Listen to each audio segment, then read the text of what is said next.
Hi, I'm Dr. Emmanuel Officer, and this is A Word for Life.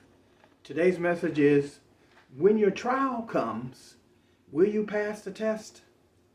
When your trial comes, will you pass the test?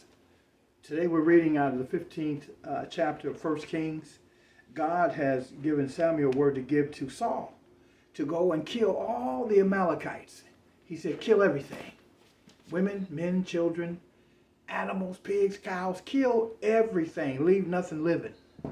Now this is the second time that God has given Saul a chance to prove himself. He needed to wait that 7 days on Samuel, and he didn't. He put his own sacrifice out there, and it was a catastrophe. So God's given him another chance.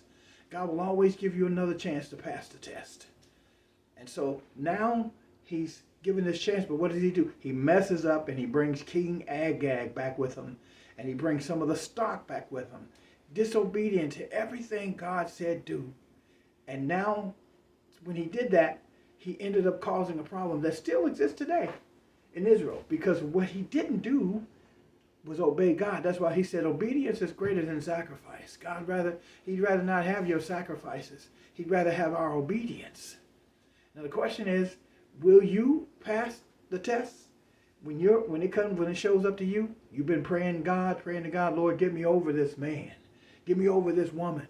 Lord, get me over these drugs. Get me over this alcohol, God.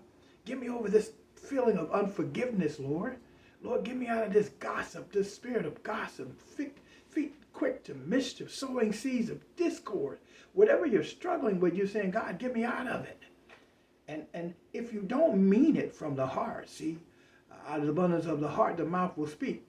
The heart is the soul of the mind. So if you don't feel that way in your heart and it's just lip service with God, you're not going to be prepared when your test comes. You will fail every time. Because if you have a predilection and an inkling, if you have a proclivity, if you have a propensity for what you're struggling with, you're always going to concede to whatever it is because you haven't made up your mind that you're through. And you could have everything to lose and still commit to the struggle by asking God to get you over it. You're asking God to get you over it with your mouth because as a man thinking his heart, so is he.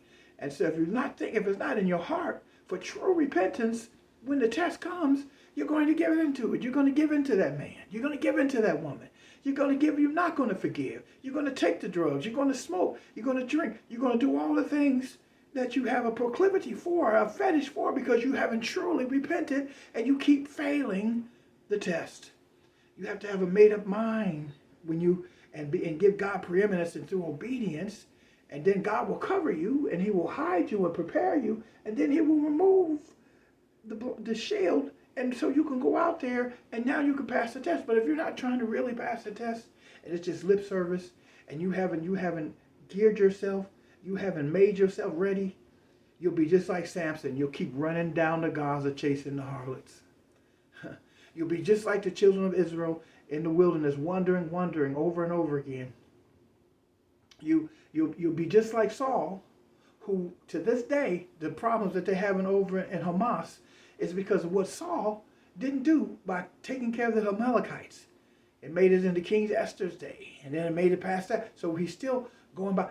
God commands obedience. So we have to do it. We have to present our bodies. Romans 12 says, a living sacrifice, holy and acceptable unto God.